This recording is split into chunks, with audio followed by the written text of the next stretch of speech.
دیکتاتۆرترین بەشەر نەهاتووە دەستبەرێ بۆ موچەی خەڵک. بەشێک لە مامۆستایان و موچەخۆرانی ئیدارەی ڕاپەڕین بە نوێنەرایەتی سەرجەم موچەخۆرانی دەڤەرەکە و بە ئامادەبوونی ژمارەیەک لە مامۆستایانی هەولێر گردبوونەوەیکی ناڕزایەتیان لە بەردەم UN لە شاری هەولێر ئەنجامدا. ئەگەر ئێوە UN-ن ئەگەر ئێوە UN-ن داوایان لە نەتەوەی گرتوەکان کرد بە زووترین کات بێتە سەرخەت و فشار بخاتە سەر حکوومەت یارێم و ناوەند بۆ ئەوەی مافە یاساییەکانیان پێ بدرێ. ئێمە وەکو مامۆستایانی ناڕازی هاتوین بۆ پایتەختی کوردستان کە هەولێرە هاتوین بۆ بەردەم بارگای UN کە داوا لە UN بکەین بە جدی فشاری لێ بکات تاکو مافەکانمان ئەوەی کە حیجز کراوە بەڕاستی مافەکانمان بگەڕێنەوە ئەگەر ڕاستەکەن لە واقعا قەیرانێکی بەڕاستی دارایی هەیە بێنە سەر شاشەی ڕاگەیاندنەکانەوە کەناڵەکان بە فەرمی داوای لێبوردن لە موچەخۆران بکەن. وەکو مامۆستایەک لەم شارە حەزم کرد بێم بەشداریان بکەم و پاڵپشتیان بکەم چکە وەزعی و بارودۆخی مامۆستایانی هەولێر لەگەڵ شارەکەی تر هیچ جیاوازیەکی نیە، ئەگەر خراپتر نەبێت باشتر نییە، بەڵکو ئەتوانم بڵێم لێرە هیچ جیاوازیەکی نییە. بۆ من شاتم تەنها بەشداری و پاڵپشتێک بم بۆ مامۆستایانە و منش ئەو داواکاری ئەوان هەیەە بیگەێنم بە نەتەوەی گرتوەکان بە هیوای ئەوەی کەوا وەڵامێکمان هەبێت. نووسینگەی هەولێری نەتەوەی گرتوەکانیش داواکاری فەرمانبەرە ناڕازیەکانی وەرگرت و بەڵێنیدا بەگەیاندنی تەواوی داواکاریەکانیان بە نەتەوەی گرتوەکان.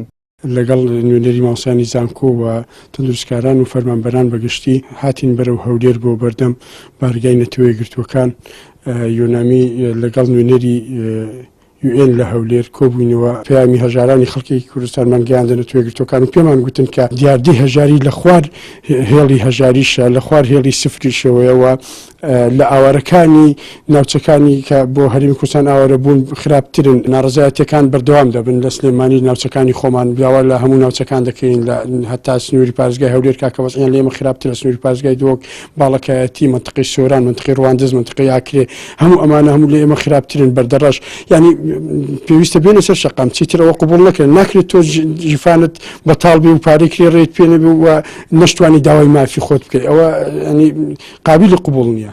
لە کۆتایی گردنەوەکەشدا مامۆستایانی ناڕازی لە بەردەم UN بەیان نامەیەکی چەند خاڵیان ئاراستەی نەتەوەی گرتوەکان کرد. لە ئێستاشدا کەرتی پەروەردە بەهۆی پێنەدانی موچە و مافی مامۆستایان و دابین نەکردنی پێداویستی قوتابیان و قوتابخانەکانەوە لە لێواری کەوتندایە و پەروەردە لە ڕووخان نزیک بۆتەوە و سەرۆکی حکوومەتی هەرێم و جێگرەکەی و وەزارەتی پەروەردە هیچ کات بەتەنگ کێشەکانەوە نەهاتوون و بەرپرسیارەتیان نەگرتووەتە ئاستۆی خۆیان.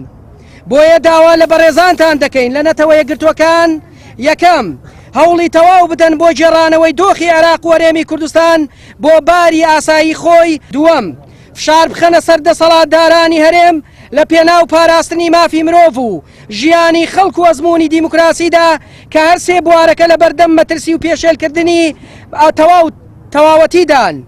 سێەم داوا دەکەین ڕێگە نەدەن ژیان و بژێوی هاوڵاتیان تێکەڵ بە ململانەی سیاسی و ئینتیخابی و جیاوازی ڕەگەزی و ئاینی بکرێت. چوارەم بە ڕێگە و میکانزمی خۆتان کەرتی پەروەردە و مامۆستایان لەم قەیران و کارەساتە ڕزگار بکەن. پێنجەم داوای پابندبوون و جێبەجێکردنی دەستوری عێراق دەکەین وەک دەستورێکی شەرعی و دەنگ پێدراوی هاوڵاتیانی عێراق.